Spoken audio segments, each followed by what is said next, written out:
नमस्कार, जय माता दी दोस्तों। स्वागत है आपका मेरे YouTube चैनल पे। दुर्गा सप्तशती की इस यात्रा में आज हम बात करेंगे छठे अध्याय की, जिसका शीर्षक है धूम्रलोचन वध। यह अध्याय दिखाता है कि कैसे अहंकार का नाश होता है और देवी की शक्ति का एक नया रूप प्रकट होता है।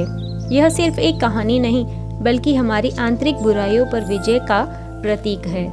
छठा अध्याय धूम्रलोचन वध।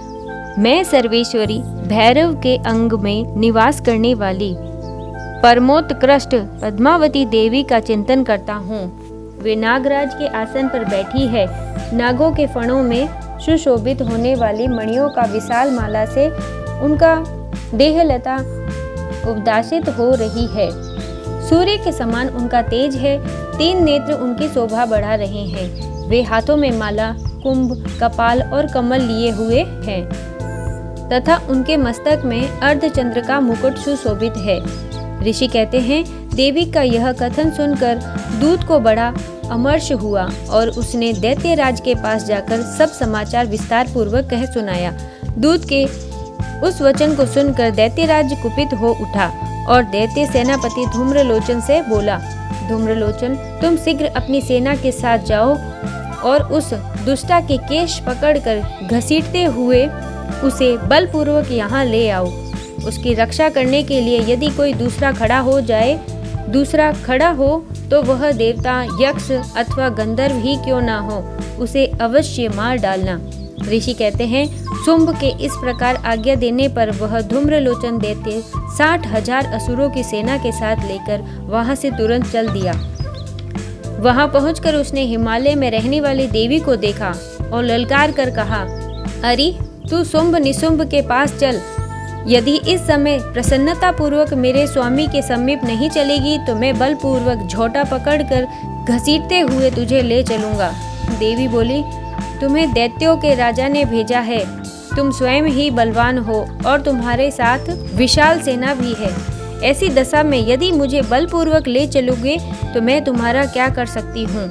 ऋषि कहते हैं, देवी के कहने पर असुर धूम्रलोचन उनकी ओर दौड़ा। तब देवी अंबिका ने होम शब्द का उच्चारण मात्र से उसे भस्म कर दिया। फिर तो क्रोध में भरी हुई दैत्यों की विशाल सेना और अंबिका ने एक दूसरे पर तीखे सायों को, शक्तियों और फरसों की वर्षा आरंभ की। इतने में ही देवी का वाहन सिंह क्रोध में भरकर भयंकर गर्जना करके गर्दन के बालों को हिलाता हुआ असुरों की सेना में कूद पड़ा। उसने कुछ दैत्यों को पंजों की मार से, कितनों को अपने जबड़ों से और कितनों को ही महादैत्यों को पटक कर ओठ की दाढ़ों से घायल करके मार डाला। उस सिंह ने अपने नखों से कितनों के पेट फाड़ डाले और थप्पड़ मारकर कितनों के ही सिर धड़ से अलग कर दिए। कितनों की भुजाएं और मस्तक काट डाले तथा अपनी गर्दन के बाल हिलाते हुए उसने दूसरे दैत्यों के पेट फाड़कर उनका रक्त चूस लिया।